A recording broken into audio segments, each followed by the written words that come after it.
Part 4. How to Get Over Your BS Already. Chapter 17. It's so easy once you figure out it isn't hard. Reality is merely an illusion, albeit a very persistent one. Albert Einstein, scientist, awesomist. I was hanging out in my sunny California home one morning, reading the newspaper with the doors flung open and the stereo blasting, when all of a sudden a bird came tearing into my living room. He was flapping around like a maniac, flying into lamps and plants, spreading leaves, feathers, poop, and panic all over the place. In an attempt to escape, he kept slamming himself into the window while I feebly chased him around with a flip-flop, trying to guide him back towards the open door. It was awful to watch. The poor guy was all panting and wild-eyed, his little birdie heart no doubt about to explode with fear, while he threw himself over and over again into the glass at full speed. I finally managed to escort him outside to freedom, and then spent a very bothered few minutes calming my own little birdie heart while I revisited the scene of the accident. I imagined his confusion and frustration. I can see the sky. It's right there. If I fly hard and fast enough, I know I can reach it. It made me think of the way so many of us live our lives. We can see what we want and nearly kill ourselves trying to get it in a way that's not working. Meanwhile, if we just stopped, got quiet for a minute or two, and looked at things a little differently, we'd notice the door to what we want being held open for us by the nice lady in the bathrobe across the room. Then all we'd have to do is fly through it. Oh, the drama we create for ourselves. We're so deeply wrapped up in our stories. I don't have the money. I'm not good enough. I can't quit my job. I'm lazy. I have bad hair.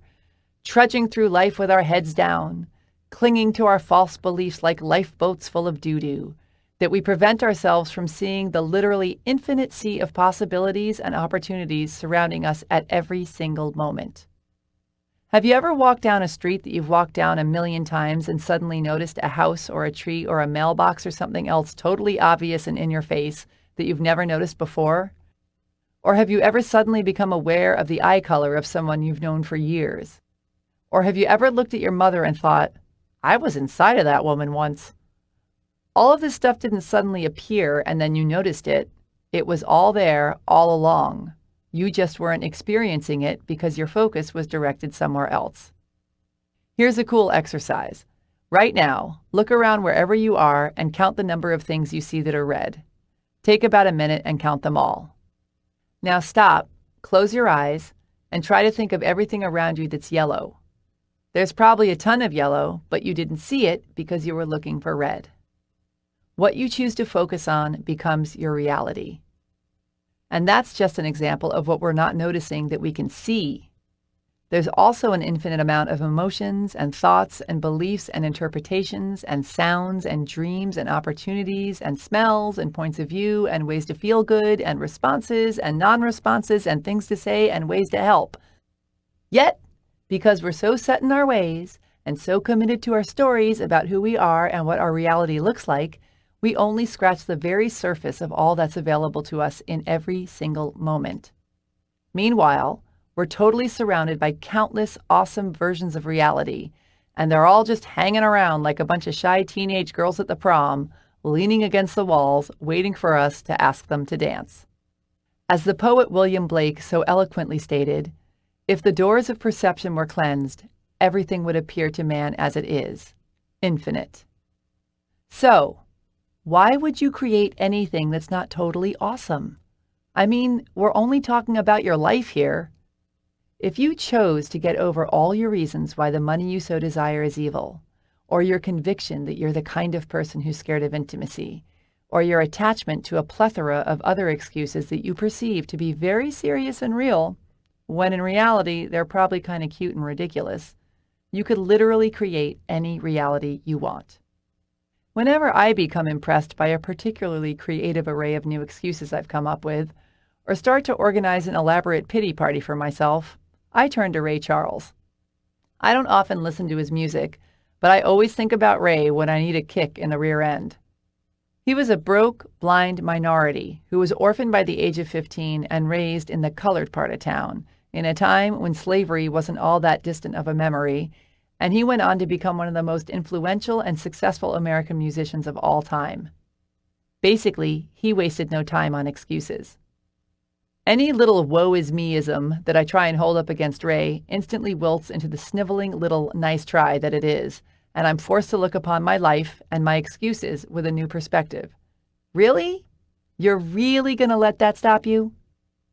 All you have to do is make the choice to let go of everything you're so attached to that's not serving you and manifest the reality that you want.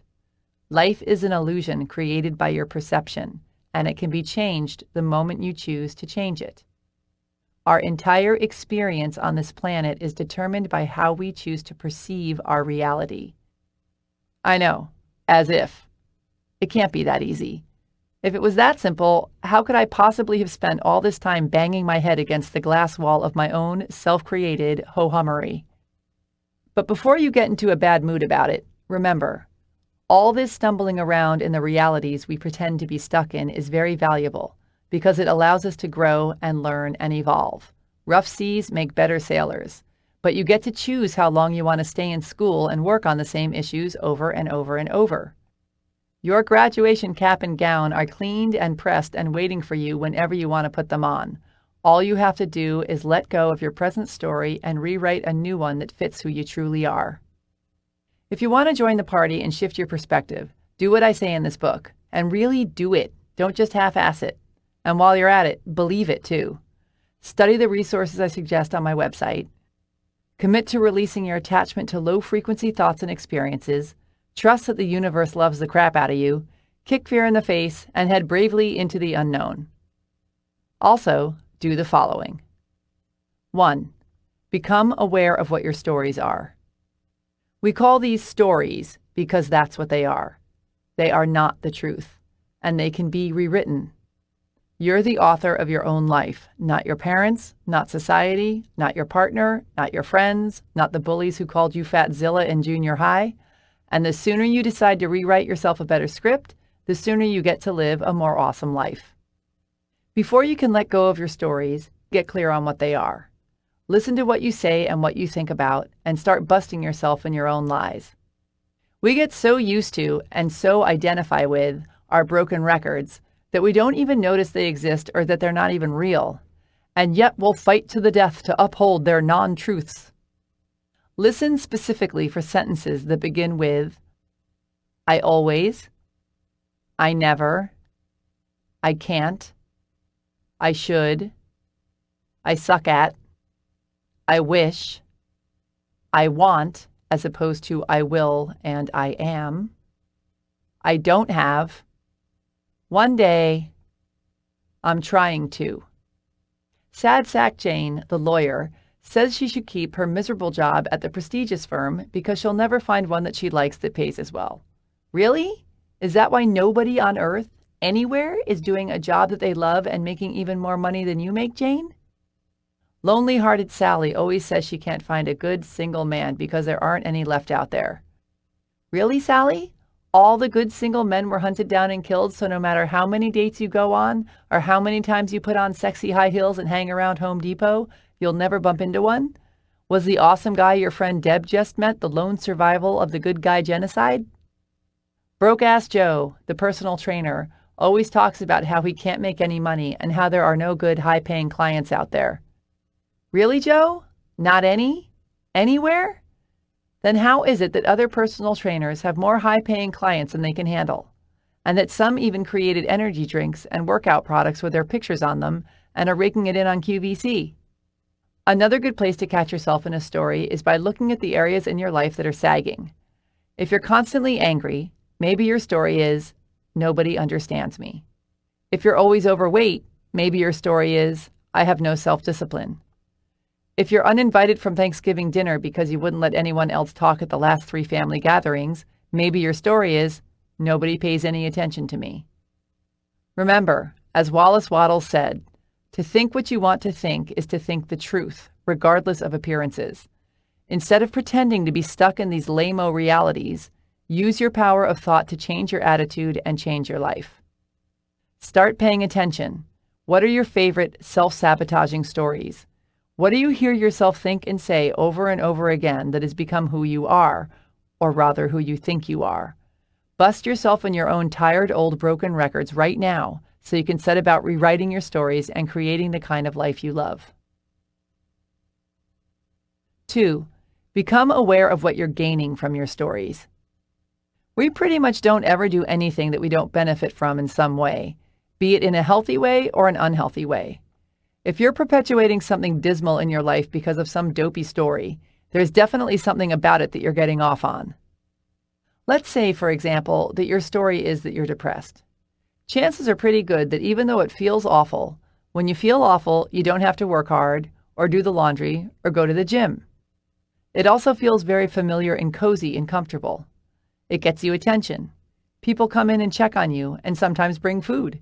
It gives you something to talk about.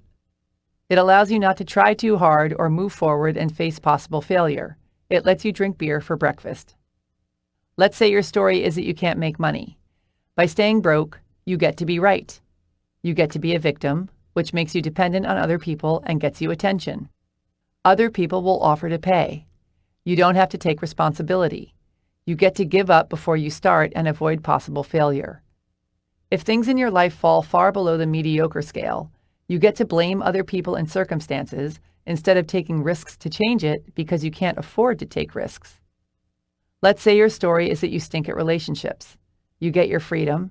You don't have to commit and can keep looking for the greener grass on the other side. You don't have to risk getting hurt by being vulnerable. You get to complain about always being single and get sympathy. You get the whole bed to yourself, never have to compromise, and don't have to shave unless it's summer. We don't realize it, but we're making the perks we get from perpetuating our stories more important than getting the things we really want because it's familiar territory, it's what we're comfy with, and we're scared to let it go. If we've been depressed or victimized or whatever since childhood, we trick ourselves into believing that it's really who we are as adults in order to continue reaping the quote-unquote rewards. It's how we survived as kids, but it doesn't serve us anymore, so we need to get rid of it or we'll just keep creating more of it. For example, let's say you grew up with a violent alcoholic father, and your way to protect yourself from being the target of his rage was to never speak up, to never let yourself or your wants and wishes be visible. Cut to you as an adult who never speaks your truth or who never stands up for yourself. You're still reaping the false rewards. You're playing it safe, not risking getting hurt or yelled at. But this behavior is backfiring on you because by hiding and not taking a stand for yourself, you're living a life that totally makes you want to roll over and go back to sleep every morning instead of getting up and facing your day. Once you identify the false benefits you're reaping from holding onto your stories, you can start the process of letting them go and replace them with new empowered ones that'll serve the adult you. 3. Get rid of your stories. Once you know what the beast looks like, you can slay it. Take your list of can'ts and shoulds and I nevers, etc., and write stream of consciousness in a journal, and really feel in your body what you're getting from these old limiting beliefs, such as, I feel special, I feel safe, I get to live with my parents and never get a job, etc. Make a list of these false rewards. Really push yourself to get them all onto the page. Then feel the attention, the specialness, or the comfort, or the safety, or whatever your trip is, and really become clear on it. Catch yourself fully in the act and feel it all the way through. Now look at your list of false rewards for what they really are. Scared little parts of yourself acting out. Thank them for trying to protect you and for keeping you company, but tell them it's time to run along now. Then replace the feelings you got from these false rewards with the feelings of joy and power and excitement that stepping into who you truly are and who you're now becoming will bring. Imagine that childish version of yourself leaving your body and the powerful adult stepping in. Breathe in the adult, breathe out the kid and the old story. It's like finally taking the keys to the Ferrari back from the 7-year-old version of yourself who's been driving it all this time, nearly getting you killed. See yourself as the adult stepping in to take your place behind the wheel. Keep envisioning or writing down what it looks like and feels like to have the real adult you replace your old childhood story. Feel it. Get excited by it. Then make the decision that you're ready to change and take positive action in the direction you want to go. For example, let's say that lonely-hearted Sally finally got fed up enough to get mighty real with herself and face her issues around relationships. She'd start by getting clear on what her stories are. I can't meet a man because there aren't any good ones left. I suck at flirting. I never know what to say to men. I'm not attractive to men, not the good ones anyway. I scare men away. I don't trust men. I don't believe there really is anyone out there for me. Once she's got her list, which could easily go on for pages, by the way, but for the sake of example, and because I'd like to leave the house today, we'll stick with these. Sally can stream of consciousness journal about the false rewards she's getting. And by stream of consciousness, I mean just let it flow. Don't edit it or overthink it too much. Just write it. In Sally's case, her journaling could look like this. By saying there aren't any good men out there, I don't have to take responsibility for why I'm not meeting any. I get to feel victimized and right for staying single. I get to prove how lame men are by never being with a good one. My pain of feeling unworthy and my mistrust of men get proven right when I stay single. I feel like I know what I'm doing, and I get to stay in control by not letting anyone get close to me. I feel free. I feel safe. I feel special because I get attention for breaking the rules. Again, this could go on for hours, but you get the idea. Once she's gotten all her false rewards on the page, Sally can then focus on them, feel them all the way through, thank them for trying to protect her. We don't want this to turn into a self-loathing exercise, please. And release them by replacing them with new, powerful stories. She can literally take each one and replace it with a new truth. For example, by saying there aren't any good men out there, I don't have to take responsibility for why I'm not meeting any. She could then change this to, the world is filled with awesome, loving men, and I am fully capable of and so excited to find me a good one. I get to feel victimized and right for staying single. She could change this to, I am powerful and in control of my life. I choose to love and be loved. I get to prove how lame men are by never being with a good one. She could then change this to, I love and trust men and am so thrilled to be with an awesome guy who makes me giddy with happiness. These new stories become her new truth, and in order to make them stick, she focuses on them, breathes them in, and feels how happy they make her feel. These stories are her new affirmations. Remember those? That she will not only write down and repeat and bombard herself with over and over and over, but that she will instantly replace her old stories with if they should fly out of her mouth or into her mind out of habit. Let's review, shall we? 1. List off your old stories that you've gotten into the habit of thinking and saying. 2. Journal about the false rewards you get from them. 3. Feel into these false rewards, thank them for their help, and decide to let them go. 4. Take each false reward and write a new, powerful story to replace it with. 5. Repeat this new story or affirmation over and over and over until it becomes your truth. 6. Behold your awesome new life. Nothing in this world is permanent, including our stories.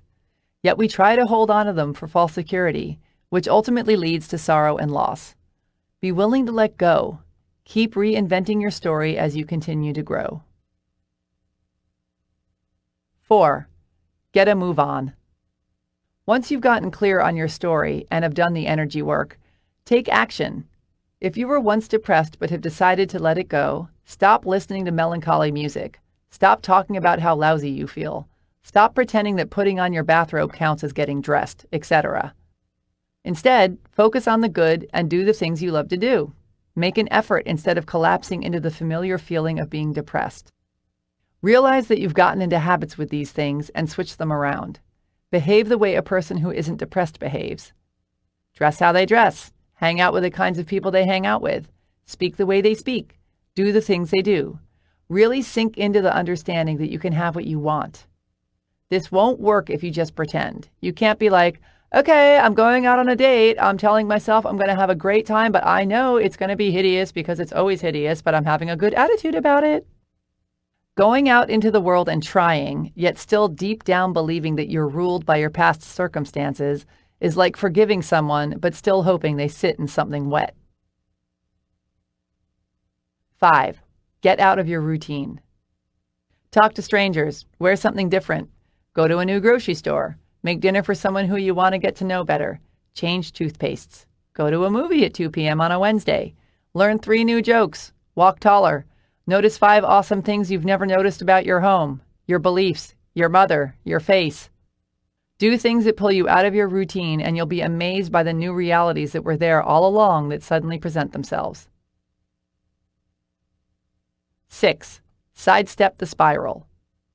There's also the ever-popular spiral into darkness, where you begin by being sad that your dog died, then realize that not only are you now dogless, but you're still single, and you will always be single because everyone, including your dog, leaves you, which probably wouldn't be the case if you didn't have such fat thighs or weren't so overshadowed by your gorgeous sister, who is pretty much the main reason you've had no self-confidence your entire life, and wah, wah, wah, wah.